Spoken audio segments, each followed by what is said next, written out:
All right, thank you. We are recording this. I believe that Zoom only records the speaker view. So just so you know, if you want to ask a question and you don't feel like having your face be recorded or your voice recorded, you can put it in the chat box and we'll be able to read the question out that way. I also want to start with a land acknowledgement. And the purpose of a land acknowledgement is to really question and reposition our storytelling of our own histories beyond settler colonialism to thinking about who was here before us. And certainly the grounds of Villanova are on the ancestral and current lands of the Lenape people. And certainly when Villanova was first started, they were in the region. I encourage everybody to take a moment in time to learn more about the history of Native Americans in the United States. I recently heard that 40% of Americans do not believe Native Americans are alive today, and I find that statistic absolutely startling. So please take a moment and think about the history of these people in this area and in the nation as well. All right, so today's objective is to have a facilitated conversation around what anti-racist teaching looks like and what it would look like in your classroom. This is an opportunity for students and faculty to share your experiences of and your aspirations for anti-racist teaching. So during this session, we'll briefly introduce anti-racist work and some terms to you, some elements of anti-racist teaching, but then we're going to give you 2 short case study scenarios to start a conversation about what anti-racist teaching looks like in your classroom.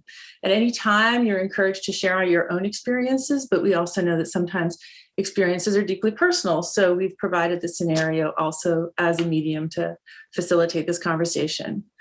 We hope that by the end, you will leave with a working definition of anti-racist teaching practices, and you'll be able to identify them in your own classrooms. So our plan for today is to do a quick brainstorm activity to warm us up, then define, Kayleigh will do some definitions for us and talk about anti-racism in the classroom. And then we'll move on to the case study, which you'll do in breakout rooms, and then we'll come back together for hopefully a really productive reflection. And I think at this time I introduce Katherine and Emma. Hi, yeah, so we're gonna do a quick poll everywhere, which you can scan the QR code or go to that link. I think the link can also be posted in the chat if that's easier too. And you're just gonna put in your poll everywhere, 1 or 2 words. That's the first things that pops into your head when you hear the word or see the word racism. And then it's in the chat now. Let me know if it works or doesn't work.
All right, I think it stopped moving a little bit, so that might mean that most of the submissions are in.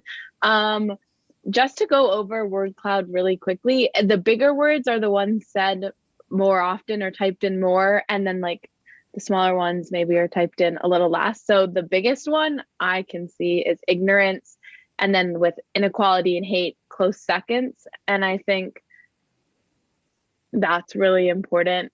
To notice the difference in size and the difference in words. Mm-hmm.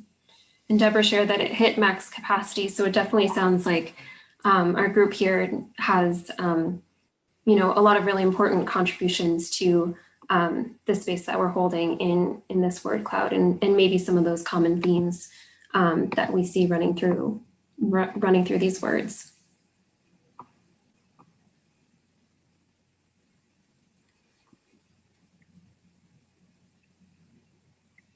So just to talk a little bit about why we chose a word cloud and what it has to do with the overall presentation is it's actually an anti-racist practice because of the way it is inclusive, and people face inhibitions that are race related or related to any kind of identity marker that make people feel uncomfortable participating, maybe uncomfortable speaking, but a word cloud really makes it anonymous, and that can help reduce vulnerability and get more people more comfortable with sharing how they think and what their ideas are. So I'm going to pass it off to Kayleigh. All right, so now we want to think about how do we define racism. So Dr. B, if you hit it, then you'll see at the bottom of the slide, we have a definition offered by Villanova, but I also want you guys to consider how you define it in your own words, based on the word cloud that we just did and some of your own experiences. You don't have to answer that out loud, but as we go over this, you're more than welcome to type things in the chat if you want to participate. And also in the lower corner, you'll see a QR code that just shows you the full inclusive language glossary that Villanova has created. And that's where we've gotten this definition today.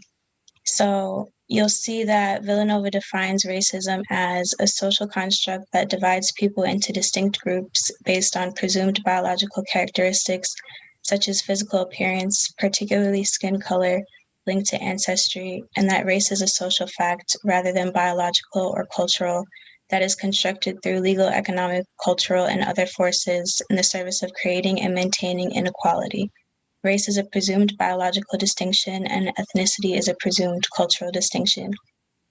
So I just want to go over 2 key points from that definition. And the first is that we understand that race and racism are determined largely by people's physical appearance.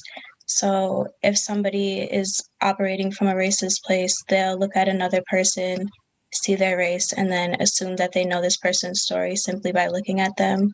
And then they'll also see this person as representative of their respective racial group or groups, and they won't recognize them as an individual. But this is problematic because of the idea of intersectionality, and that just lets us know that, yes, race is a major factor in everybody's identity, but it's not the only piece of our identity, so we shouldn't focus on it as much as we often do. And then the second point, the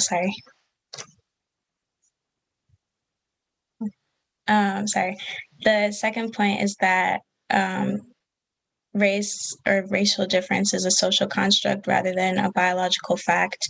So these systems of power and the people who implement them, they really just stick onto the idea that a difference in pigmentation dictates a person's social status. And then we've seen throughout history that people in power have grouped other people together based on their appearance and then kind of addressed them with a certain rhetoric to convince people that these groups all exist in a certain way. Like, for example, there are associations like white and smart, or black and inarticulate, or just brown and criminal. So with this reasoning, we kind of see how racism exists in legal, economic, and cultural structures. And then we can move on to defining anti-racism now. And you'll see we have the same QR code again if you want to access the definition provided by Villanova on the website. And as you can imagine, anti-racism is essentially the opposite of everything we just tackled on the last slide. But we do have a more formal definition from Villanova, and it's that anti-racism is an active and consistent process of change to eliminate individual, institutional, and systemic racism. And the key word there is active. And then to highlight this, we have a quote on the left from Dr. Ibram X. Kendi's book, How to Be an Anti-Racist. And he writes, to be anti-racist is to think nothing is behaviorally wrong or right, inferior or superior with any of the racial groups. Whenever the anti-racist sees individuals behaving positively or negatively, the anti-racist sees exactly that, individuals behaving positively or negatively, not representatives of whole races. So again, here the point is to recognize people as individuals. And then with that being said, we do also want to caution everybody that this isn't quite the same as taking a colorblind stance. So you do want to recognize the role that race plays in people's lives to varying degrees, but also be careful not to make it the only factor that you consider, again, keeping in mind the idea of intersectionality. And then we'll go over some examples of how these two terms would function in a classroom. And then to the right, you'll see here a list of some anti-racist classroom considerations. And then the first one, if you remember, Rachel started this presentation. She did a land acknowledgement and called attention to Villanova's history and the fact that the school is situated on Native American land. And then the second thing is that you might have seen diversity statements in your syllabi this semester. These might acknowledge the differences between students, but it just lets you know that these differences are both welcome and appreciated. And then we also asked people as they came into the presentation today to change their names on Zoom to represent their preferred pronouns. And then also with the topic of names are a huge part of our identities. So just another tip that we wanted to share was that, like, on the first day of class or any other kind of meeting, you might want to ask people to pronounce their names for you and then make a note of it on a piece of paper if necessary. And that kind of helps reduce any kind of feelings of embarrassment or anything else that might come from somebody stumbling on your name or misnaming you.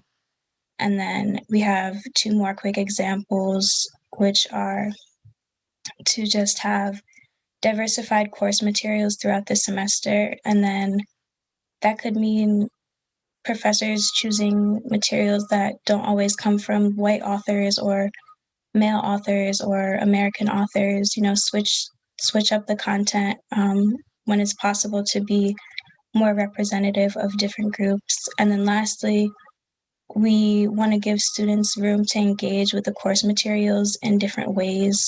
And then this essentially helps reduce any kind of bias within assignments that the instructor might not have picked up on, and just acknowledges different ways that assignments can affect people from different backgrounds unknowingly.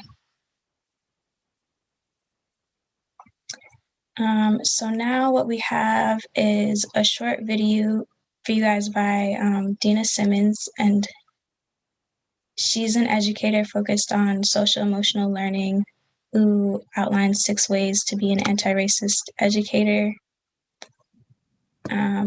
So whenever you're ready, Dr. B, we can just jump right into the video. There are many teachers already doing great work, and I just want to take the time to thank them and to big them up for the magic that they're creating in their classrooms.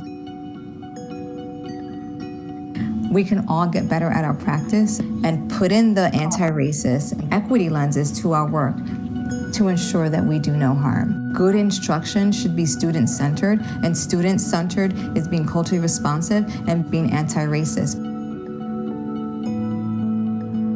And so for the teachers, one way to get better is really to start with self. Really check in with yourself. What are my biases? How are we being self-aware? So, if I'm a teacher or curriculum developer, let's check this for an anti-racist lens. Let's check this for a culturally responsive lens. Now let's do the research and ask people what they mean and really be deliberate about that self-awareness so that we're not imposing our values. We have to be mindful of our power and not abusing it. An Another thing that I would say is the collective work. Get together with your crew and learn together. And that learning can happen through book clubs. It could be looking at videos and going to talks or sitting through online Zoom conversations. There's so many ways that we can learn, but it doesn't just stop at reading or watching.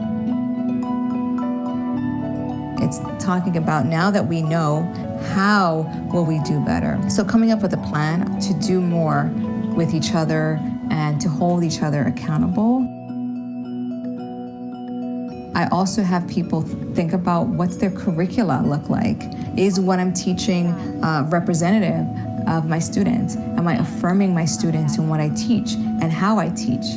Am I affirming my students when I interact with them? So really asking those questions of self and of our practice so that we ensure that our students are safe.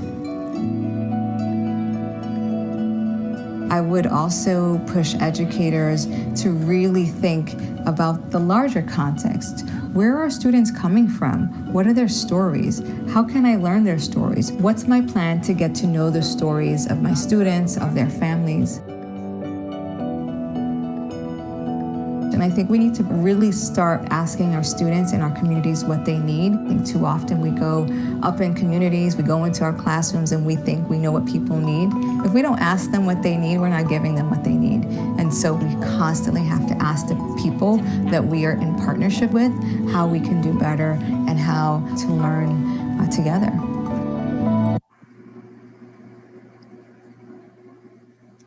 So I just want to build on this list and kind of go into a little bit more depth with each of these 6 strategies. And just as we did with previous slides, you're welcome to type in the chat if you feel like any of these resonate with you and you plan to implement them. You can say which ones you plan to implement or how you plan to implement them. And the first one we'll start with is start with self. So this could be something as simple as watching a TED Talk that tackles the subject of racism or inclusive classrooms, etc. And then a good talk, if you are interested in watching a TED Talk, is The Danger of a Single Story. I recommend that one. It really helps you unpack your biases and learn not to judge people before you get to know them.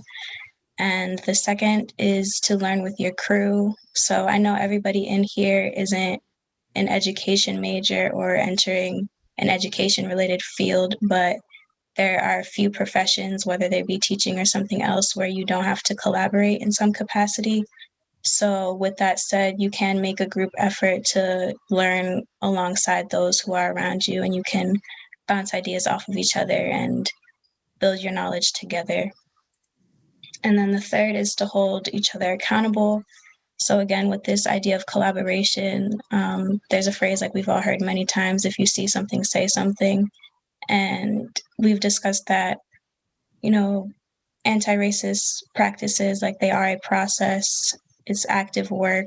So you should be like willing and prepared to receive constructive feedback and offer it to others. And fourth is to affirm your students. So you really want to let each of your students know that they're all capable of greatness. It's important to never give off the impression that you prefer one type of student or one group of students over another. If you want to practice anti-racist teaching, you should build everybody up, regardless of their race or any other kind of difference. Just push everybody and let everybody know that they can achieve greatness in your classroom. And number 5 is think about larger context. So I'm sure we've all had teachers that we remember from years and years ago. I know I remember a lot of my teachers, and you remember them because they impacted you in some way, whether positive or negative. But if you want to operate as an anti-racist teacher, you should understand that being there for your students, it doesn't just stop once they leave your classroom. Like, what you model in your classroom will stick with them well beyond your classroom and like the school setting in general. So just keep that in the back of your mind as you interact with them. And then number 6 is ask what they need. As Dina Simmons mentioned in the video, it's really important to get information, ask questions, don't make assumptions. It's kind of like when you walk into the doctor's office and you have some type of medical concern, like they'll ask you first, what's wrong with you? They'll discover symptoms. So it's like the same principle being applied here. If you really want to be a help, get the information that you need and work from there. So with all that said, I'll turn things over to Emma and Katherine, and then they can get us started on our activities, which will help you consider how to move toward anti-racist teaching. Thanks so much, Kayleigh. And I think what you've shared and the strength that you've brought to our understanding of racism and anti-racism, as well as the insights that you brought for the considerations for anti-racist teaching, leads us perfectly into our case study and the breakout rooms that we're going to jump into and have a chance to apply what we've learned by examining some case studies. So in your breakout rooms, you'll all have a chance to read and discuss the case studies that are on the QR code. So feel free to scan that, as well as use the link in the chat if that's easier. And please keep in mind that we've determined it's necessary to practice anti-racism in the classroom as a foundational understanding towards these case studies. So quickly before we join the rooms, I just want to encourage inclusivity and have at least one person per group read the case study out loud. And the link to the case study will be posted in the chat along with the questions for the case study, where you'll reflect on your case and then the differences in the cases and connect to your own personal experiences. And then you'll review the questions and be prepared to share your answers to the larger group. Really talked about from Dina Simmons and starting with yourself and holding each other accountable and all those great points she made. We're just curious what assumptions you all came up with in the breakout rooms and how the scenario or maybe your personal experiences brought those up.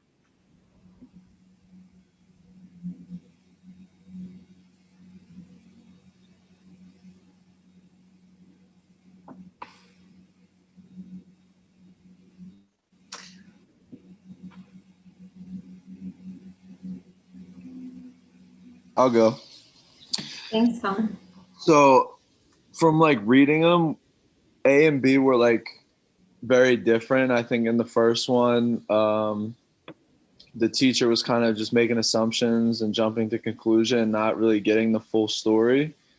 I think he could have done more to listen, and I think that she could have maybe opened up a little bit more, not giving him all the details because she could have been scared, but give him a little more to the story, just so like he wasn't making assumptions. But I think that he shouldn't have just kind of jumped to conclusion and said that she was like just not showing up on time for no reason, because there was a good reason for it. And I think he could have done more like as a teacher and as the adult in the situation. And the second one, I think that she was a little more open with him, and the administrators and the teachers did a great job of like helping her and making her feel more welcome. So I thought that was good. Thank you. Yeah. And for the like my own personal experiences, I think it was like it's kind of harder. We talked about how it's a little bit harder now on Zoom to kind of like notice that type of thing rather than in person. So I was trying to like think back, and Madeline was my partner, and we were talking a little bit more about like high school, because I feel like we like saw that more in high school rather than college. But I mean, I know it happens in college, and we talked about one of her friends was in like the engineering program and wasn't doing so well like at the beginning couple weeks of class, and the teacher kind of made a comment about how he should just drop the class. And I feel like that's kind of, it's like not adult like for like a professor or teacher to say that. Like we all know that things could be hard in the first few weeks of class and you could like bounce back from it. So I feel like he didn't really give him a chance to succeed. And that kind of probably killed her friend's confidence going into the class. Yeah, I hear you kind of noting on some barriers that might be in the way of Maria or Madeline's friend in being understood, and the ways in which teachers or professors, have a role and responsibility to opening that space and enabling that kind of conversation and breaking down some of those barriers.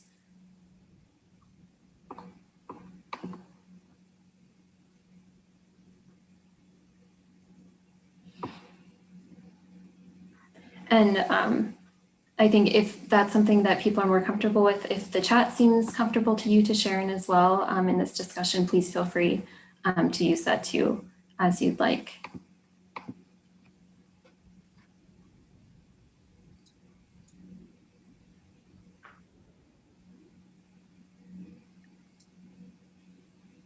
I think that's one thing that's really common with a lot of schools in areas where people are really well off. And I think that we see this a lot at Villanova and a lot of other wealthier higher education opportunities, is the assumption that all of their students have money. And that comes with buying textbooks. That is really present now with finding spaces to quarantine, how they really won't provide you a space. And it's like, well, you have a second house? Like, no, I don't. So I think that that's one really harmful assumption that can really impede students' education. And that's something that Villanova should really look at.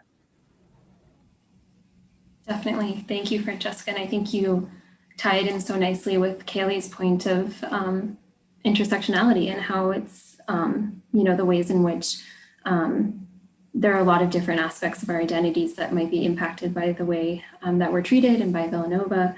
That include socioeconomics and kind of beyond, solely race, and looking at that whole person.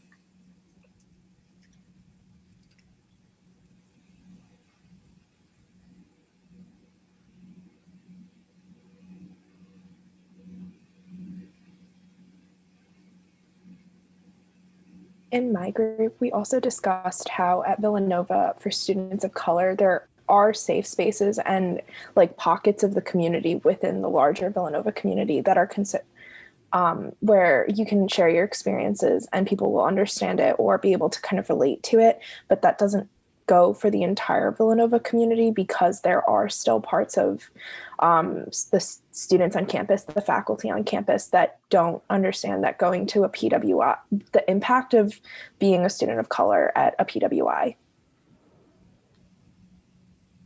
And so sometimes you have to kind of search out those spaces. And so for freshmen, that can be incredibly isolating, especially right now during a time where all of this is virtual. So it's harder to kind of find those places.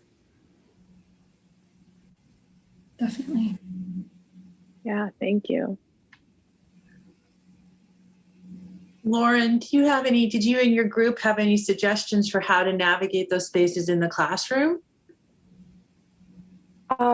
We actually did not get around to talking to it. It was one of our later points, right as the breakout room was kind of closing down. Okay, thanks. I've personally found that it's sometimes connected to certain majors, and it's not, I don't know how to explain it, but like certain majors or certain departments I've always felt safer in as a student of color here. Thank you for sharing that, Lauren. Thank you. I don't think we've heard from any faculty. Are there any faculty or staff at Villanova who had a response to this case study? Putting you on in the hot seat. I'll say something, Rachel. I can't tell who's going next. But I was talking with Isabel, and I didn't say this specifically with Isabel, but I guess I just appreciated the option, B, where it's clear the teacher, faculty member, made space for reflection, or that's how it played it out in my mind.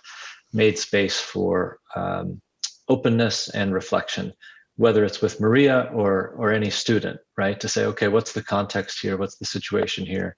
How can I be, supportive, encouraging, and open myself up to be of assistance? And I think towards the end of Isabel's and my conversation, luckily I took a screenshot of your, 6 steps, and it looked like Mr. Jacobs went through, at least 4 of those 6 steps, and starting with himself, affirming, thinking about a larger context, and asking what they need. And so back to me, it kind of strikes me as how many of those opportunities have I missed, right? When when I think I'm busy or moving on to the next thing, when all it should take is a second of, wait a second, this is a person in front of me that has their own context, that it would be enormously helpful in this situation for me to try to enter that context to the best of my ability. Thank you.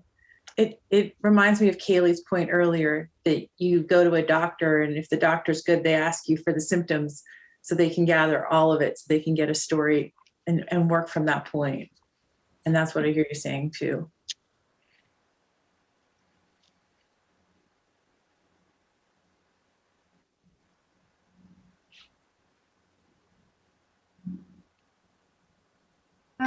Just building off of like what Chris said, I think the fact that Mr. Jacobs viewed Maria as a whole person rather than just this like one-dimensional student in his class, it kind of kickstarted this chain reaction of like how the administration then interacted with Maria's parents, and that kind of dictated like the actions moving forward, which could have had a huge impact on even like her applying to college and her exploring those kind of options, which then obviously impacts like her whole experience down the line.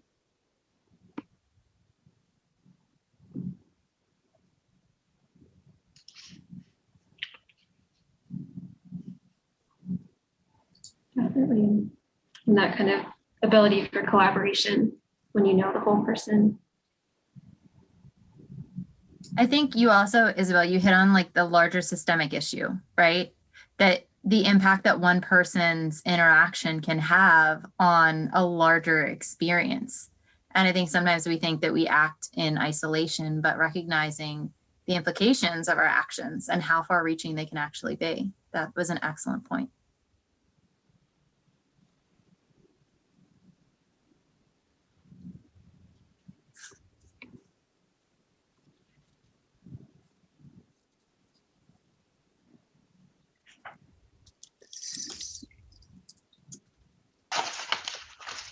I'll just say quickly, just as the one counselor educator here, it's just so clear the overlap, right, between our worlds, where, this is the world of a teacher, right, to enter the context of the student. But we have, then on this counseling side, it's like, this is what you have to do all the time, is enter this world.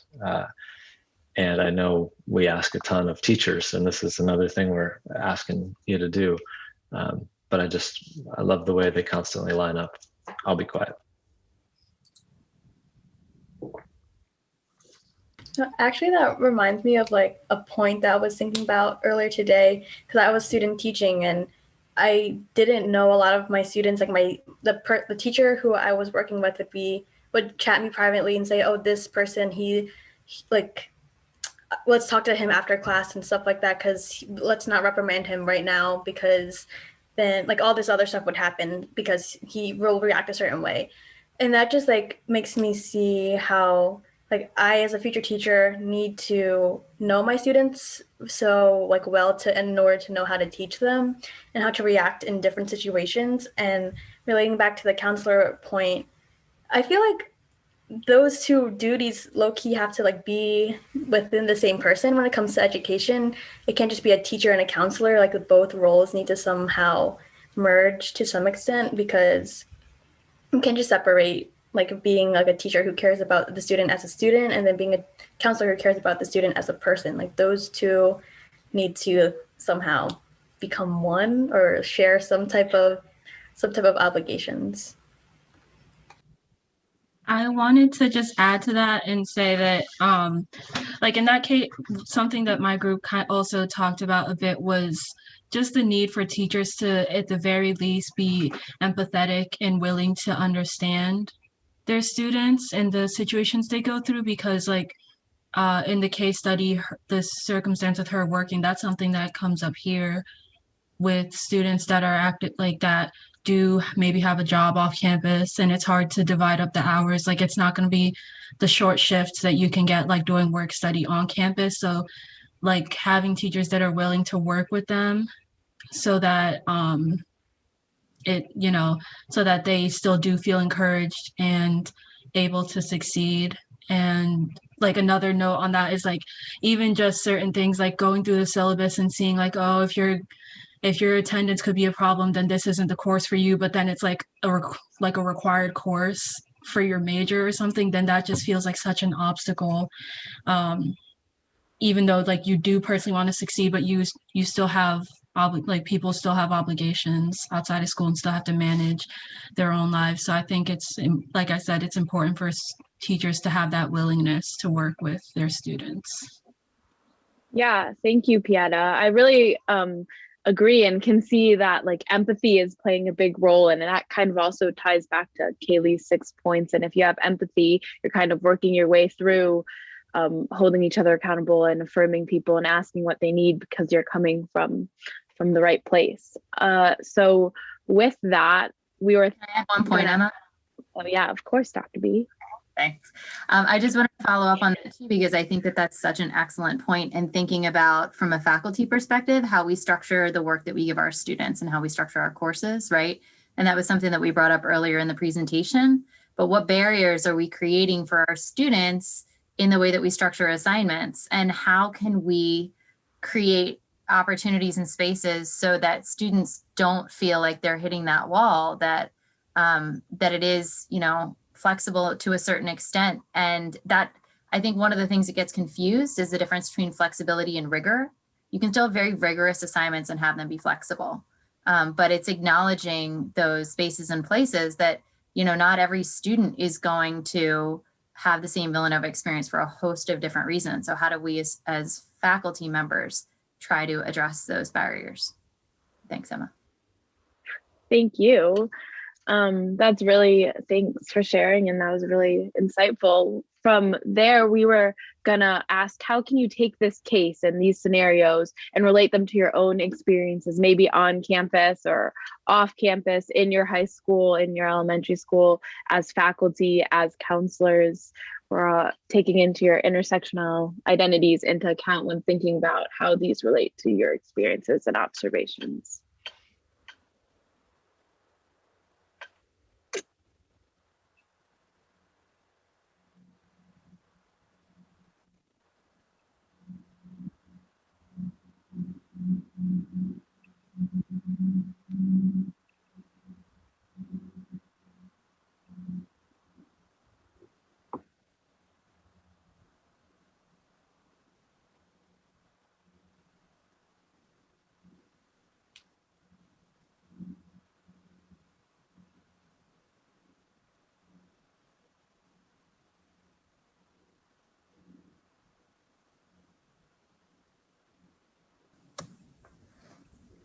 I can speak to that a little bit. So I'm a librarian at Falvey, and I do some teaching at Villanova, but generally the teaching I do is in the context of one-shot sessions when I'm visiting a class and talking about research tools and methods. And so one of the things I've sort of struggled with is that I don't have those community building semester long social structures with students. So I've sort of struggled with like, how do I sort of integrate some of these ideas into my teaching when my teaching is often, I see you for an hour and then like maybe you come and talk to me about my research, but it's all kind of like incidental. And one of my takeaways from this that I really appreciated is the way you pointed out that even these small structures of making teaching accessible are like, some of those are things that I've done or I've tried to do or I could do more of. And so I felt him empowered by that, that even though my teaching is in this sort of like particular niche and I don't necessarily have access to the kind of community building, that there's still things that I can do. Although, I feel like I'm still learning all the time, but I appreciated the way you broke things down, that this is both about like very big structures and also about small structures and interactions. Definitely. Thank you so much, Deborah. And I think that brings us kind of back to Dr. B's point about that importance of even our smallest conversations and our chances to connect with our students, with faculty, and with others. And I appreciate all who shared both in the chat and out loud and in your groups personally. And I'd love to open up just one more minute of any closing thoughts in regard to any of the questions that we have on the slide, or any closing thoughts that you might have about the experience in general before we end our session today.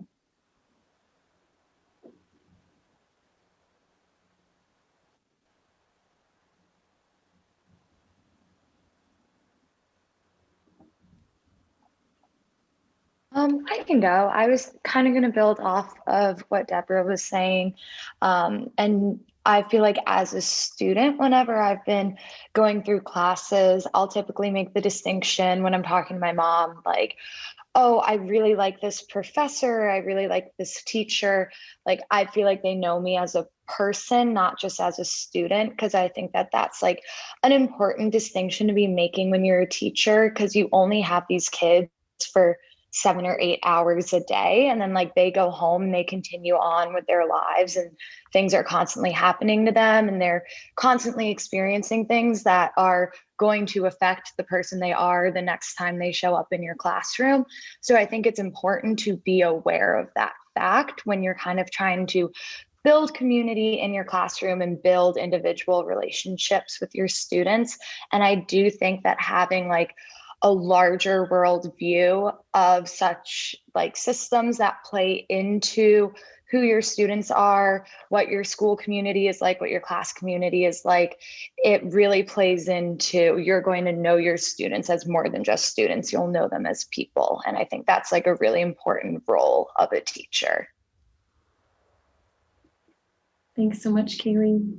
And really that idea of that counselor teacher role and balancing what that looks like to approach with empathy and think about that from Madeline's contribution as well. Katherine, may I add to taking from this too, you asked about, what faculty are doing.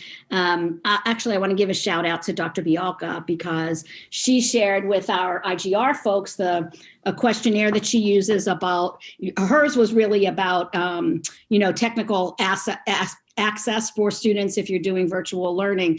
But what it made me really think about is how can we normalize and invite students to share what we may need to know as educators without making them, Emma, to your point this morning, to not feeling, not marginalizing them by feeling like they have to raise their hand and be the one that says, oh, Dr. Bowen, I don't have this, or I can't do my group work because I'm working 2 jobs and watching my younger sibling.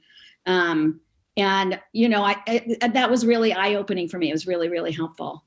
How do we do that as educators to allow for that and not make these assumptions at Villanova that everybody is just smoothly moving to their, like it last spring, moving to the vacation home. I had a few of those for sure, but I appreciate the case and everything that you've done in this session. Thanks so much. Thank you.